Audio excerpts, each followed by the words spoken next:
lovely people. Thank you for watching my video. My name is Roel. I am a health and nutrition coach and a diabetes practitioner, and I post these videos to motivate you to be as healthy as you can be.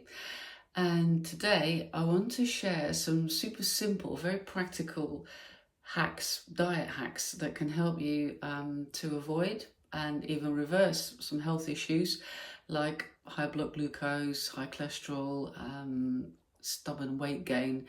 And don't worry, nothing extreme. In fact, today's tips I think are fairly easy, and I think that's where you should start, because if you start with something that's easy to do, then I think it will you can use it as a stepping stone to do some of the harder stuff, but it gets you started. So first things first, of course, I couldn't leave this one out, and even though it's not necessarily very easy, but try to focus on eating mostly real food. And what I mean by that is the stuff that Mother Nature provides, so meat, fish, eggs, vegetables, nuts, seeds, and some fruit. And of course, that's not the only thing you're going to be eating probably, but it's good to remind yourself that that is the kind of food that your body thrives on, whole unprocessed food. So the more you can eat like that, the easier everything else will be, because if you nourish your body with real food, then you'll have fewer cravings, you'll have more energy, and you just feel so much better. And when you feel better, you do better. So a bit sneaky, because it's not necessarily an easy one, but I had to start with that one. Now, next up, this is an easy one. Slow down when you're eating.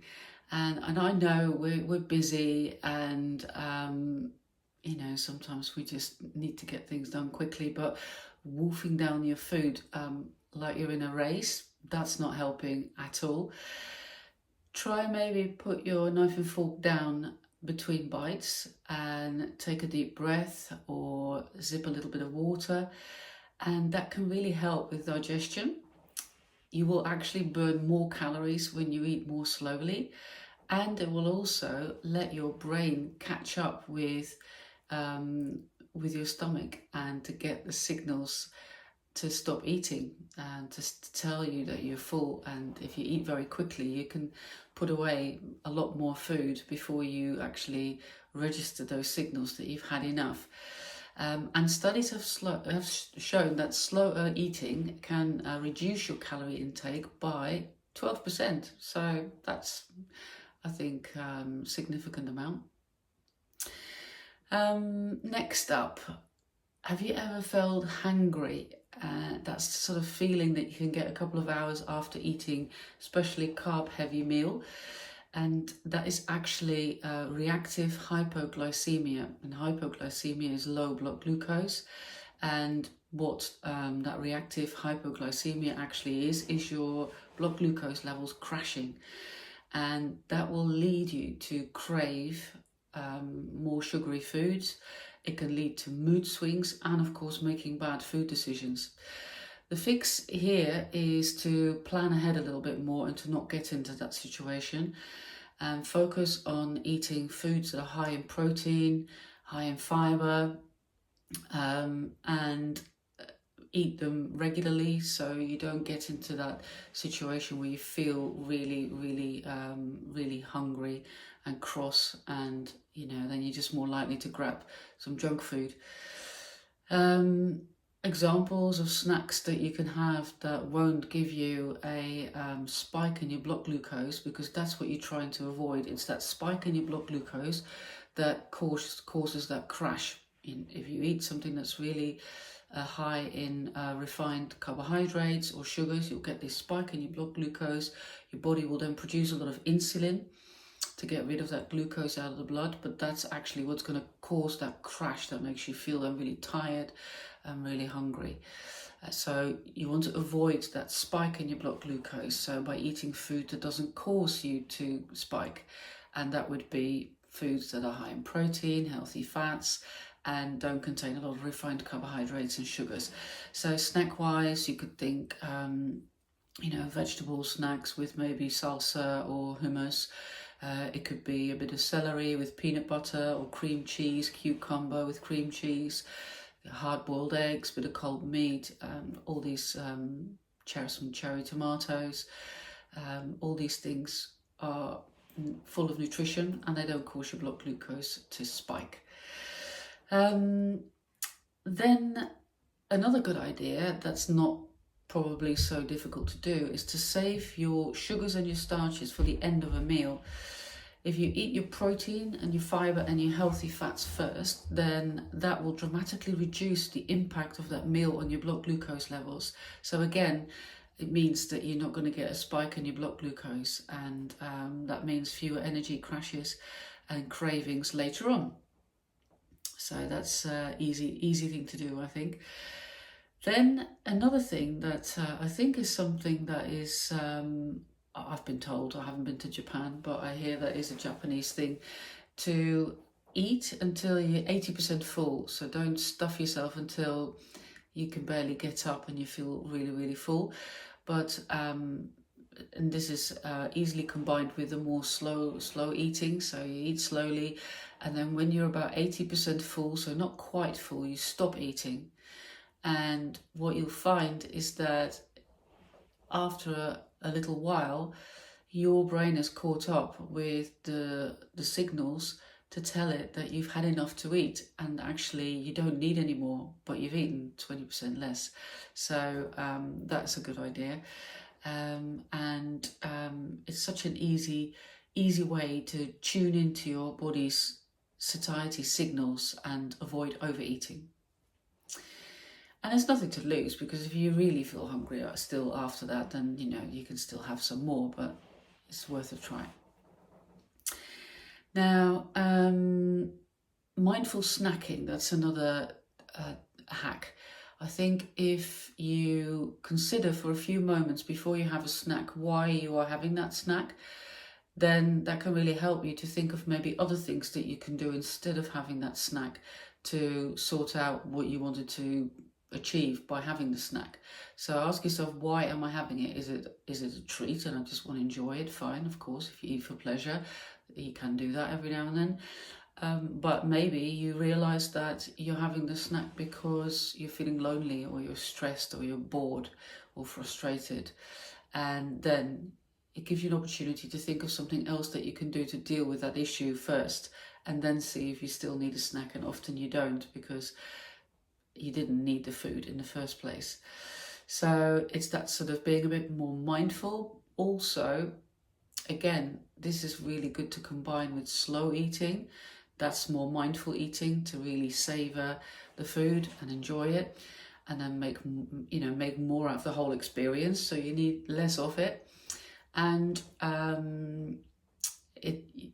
think it's good to try and not do something else when you're eating. So if you have a snack, great, but then maybe sit down and enjoy it without doing something else, because that would be mindless eating, and it's that mindless eating that is not very helpful.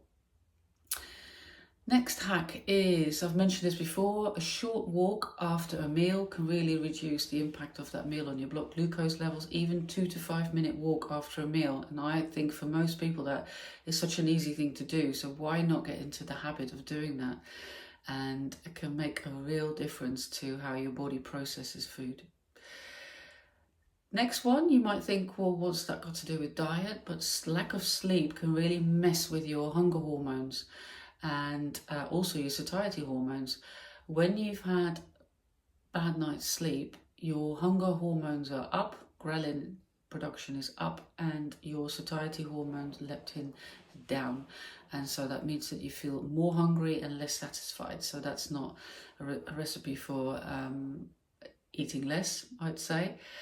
And of course, what you'll find as well the next day, you're mentally a little bit affected by not sleeping well. Maybe you feel a bit grumpy, a bit tired. Your willpower normally is not as great when you're tired. You're probably less likely to want to move, so you probably move less. So prioritize 7 to 9 hours of sleep, and then you will find that you have fewer cravings, more energy, and then you're more likely to live a healthy lifestyle. Now, fluid intake is really relevant for your diet because thirst often disguises itself as hunger. If you're feeling snacky, try to drink a glass of water first and then see if you still feel like eating a snack. And staying hydrated generally is such an easy thing to do, but it's so beneficial because it will help your digestive system, it will boost your energy levels, and it keeps your brain functioning really well as well. It's really good for cognitive function. So yeah, keep that water bottle at hand and drink water regularly. Next one is a late night eating, especially carbohydrates. That can really mess with your sleep, and it will encourage fat storage. If you eat within 3 hours before you go to sleep, then the food, the calories that you consume are more likely to be converted to fat, stored as fat in your body.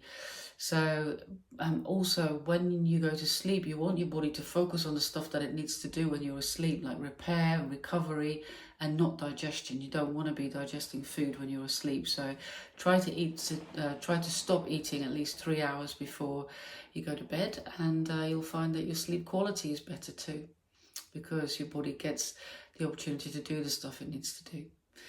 And then lastly, give your body a break when it comes to eating, so you're not digesting the whole time, and that will allow your body to switch from digestion mode to cleanup mode, where it's going to remove toxins from your body, reduce inflammation, and even burn fat.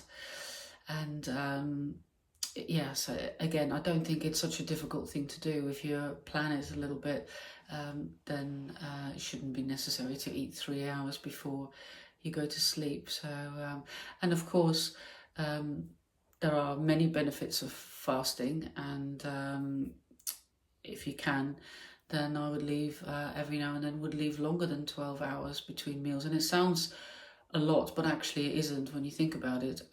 12 hours, if you have your last meal at 6 o'clock in the evening, then you can eat again at 6 o'clock in the morning. But I often like to leave even longer, 16 hours. And even that is not that difficult, because you can have your last meal at 6 o'clock and then you can eat at 10 o'clock in the morning. I don't find that difficult at all, and you get lots of benefits from that. Right, that's it. What do you reckon? You're going to try any of these hacks, and which ones you're going to try first? Let me know in the comments.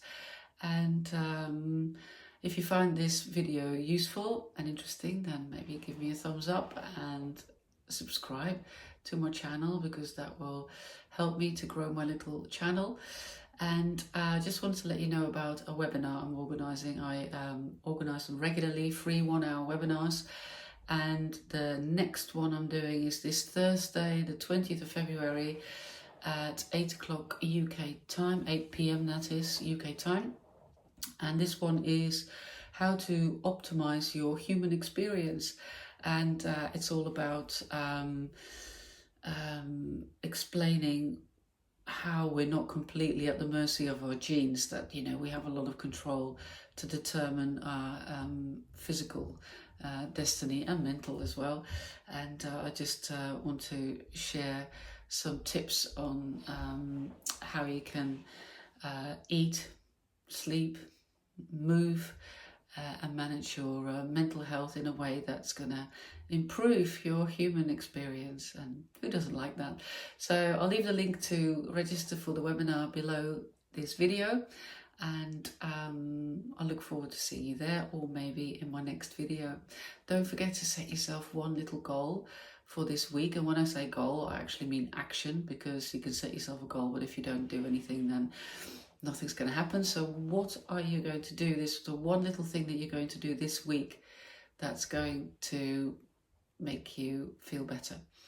And maybe it's one of the things that I talked about today. Let me know. Have a lovely week, and look forward to seeing you in my next video or at the webinar. Lots of love. Bye.